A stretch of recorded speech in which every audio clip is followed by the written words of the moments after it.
ఖచ్చితంగా 2026 అనేటువంటిది ruling number 6 వాళ్ళకి ఒక మంచి నేమ్, ఒక మంచి అద్భుతంగా ఉండిద్దనే మనం చెప్పుకోవచ్చండి. ఎందుకంటే మీరు చేసేటువంటి పనిలో గుర్తింపు లభిస్తుంది. మీరు చేసేటువంటి వర్క్‌లో అట్రాక్షన్ అనేటువంటిది కనిపిస్తుందండి. మీ యొక్క ప్రెజెంటేషను, అలానే మీ యొక్క పర్సనాలిటీ ఏదైతే ఉంటుందో అది ఖచ్చితంగా ప్రతి ఒక్కళ్ళని కూడా ఆకర్షిస్తుంది.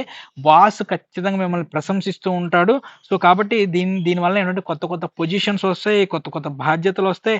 సపోర్టివ్ కొలీగ్స్ ఒస్తారు. సపోర్టివ్ రోల్స్ ఒస్తాయి. ఇలా అద్భుతంగా ఈ ఇయర్ అనేటువంటిది ఉండబోతుందండి. ఖచ్చితంగా ఉద్యోగంలో ఎవరైతే లాస్ట్ ఇయర్ వరకు కూడా ఇబ్బంది పడుతూ వచ్చారో, 2025 వరకు ఇబ్బంది పడుతూ వచ్చారో వాళ్ళకి ఖచ్చితంగా కూడా ఒక క్లారిటీ వస్తుంది. ఒక స్థిరత్వం అనేటువంటిది వస్తుందండి. ఖచ్చితంగా జాబ్ చేసేటువంటి దాంట్లో ఖచ్చితంగా మీకు కొంత పాజిటివిటీ అనేటువంటిది వచ్చేటువంటి అవకాశం ఉంటుందండి. ఒక ప్రత్యేకంగా గనక మనం చూసుకుంటే ఫిబ్రవరి, జులై, సెప్టెంబర్, డిసెంబర్ నెలలనేటువంటివి చాలా అద్భుతంగా ఉండేటువంటి అవకాశం ఉంటుందండి.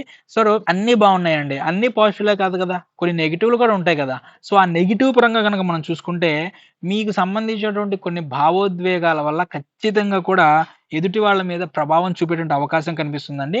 ఎక్కువగా నమ్మకంతో ఎవరికీ హెల్ప్ చేయకండి. ఇది ఖచ్చితంగా మీ మీద చాలా పెద్ద దెబ్బ అనేటువంటిది పడేటువంటి అవకాశం కనిపిస్తుందండి. అలానే జాబ్ మారాలి అనుకునేటువంటి వాళ్ళు మే నుంచి సెప్టెంబర్ మధ్యలో చాలా అద్భుతంగా ఉంటుందండి. అలానే మీ టైమ్ మేనేజ్‌మెంట్‌ని కూడా కొంచెం దృష్టిలో పెట్టుకోండి. ఎందుకంటే అందం మీద మీకు ఇదెక్కువైపోయి మొత్తం అద్దం ముందే గడిపేటువంటి టైం చాలా ఎక్కువ పడుతుందండి. దానివల్ల టైమ్ మేనేజ్‌మెంట్ దెబ్బతినేటువంటి అవకాశం ఉంటుంది.